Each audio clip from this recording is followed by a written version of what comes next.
Welcome back, students.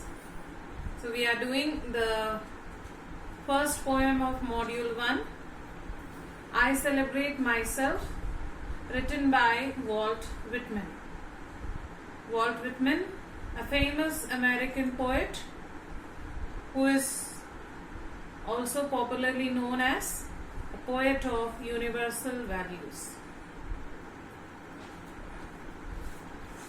As I had explained you about the poet in the previous class, the poet Walt Whitman had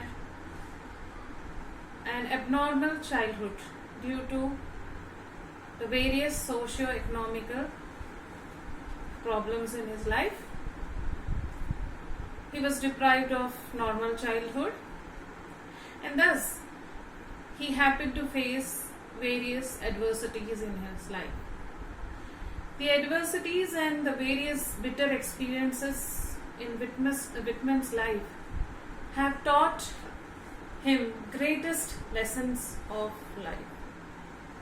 Thus, he developed a deep insight in various aspects of life. For him to be able to lead a normal life itself was a great moment of celebration. Hence, he urges all the readers to assume what he assumes and observe the world from his perspective. As we see the first stanza of the poem, we get into the poem and let us read together the first stanza of the poem. I celebrate myself and sing myself. And what I assume, you shall assume. For every atom belonging to me as belongs to you. I loaf and invite my soul. I lean and loaf at my ease, observing a spare of summer grass. As you look into the first stanza,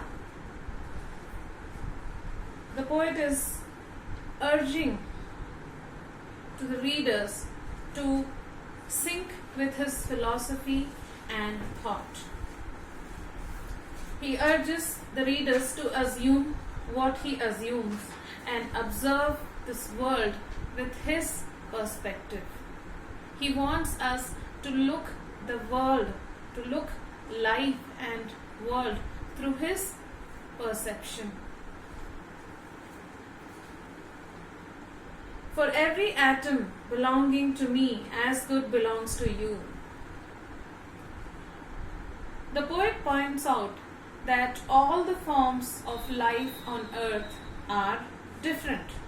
Yes, they are different forms of living and non-living beings. Yet, there is one similarity, one common factor among all the living and non-living beings on this earth. There is one common factor, and that is the Supreme Being. The poet points out that all the living beings and non-living beings, though are in different forms, belong to one supreme creation, and that is the God Almighty. Whitman celebrates the glory of all the creation of the Almighty. For God expresses himself and reveals himself in all his creations. In making this statement, the poet glorifies the concept of democracy, the concept of equality and oneness. He wants to create a central feeling of being equal and oneness among all the earth's living beings, among all the human beings. Thereby he invites the concept of democracy, equality and oneness. There's a deep meaning in this statement of the poet, that as we all are born in this whole world, we all are equal.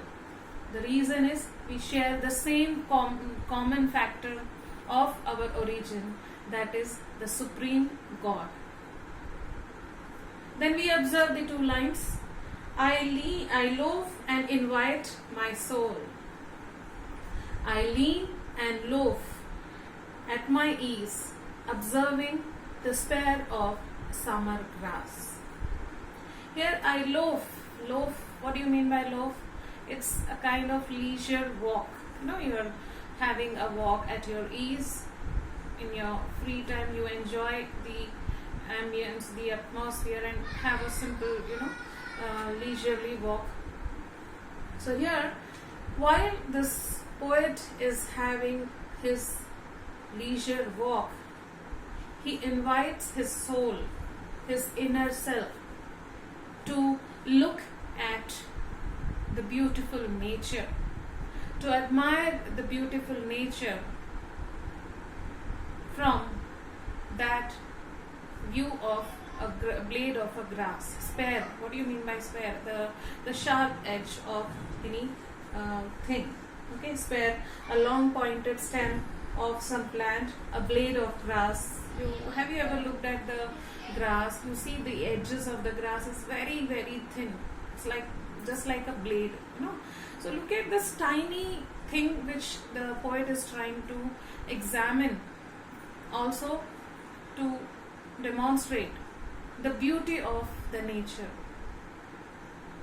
The poet is trying to evolve or to explore the beauty of nature from its one of the tiniest form of creation, that is the blade of grass. He invites not only himself but to the whole creation, to all of us. He invites all of us to look at the beauty of this nature through one of its tiniest element of nature, that is the blade of grass. This shows the intricacy of the poet's observation, the intricacy of the poet's exploration of beauty in the nature.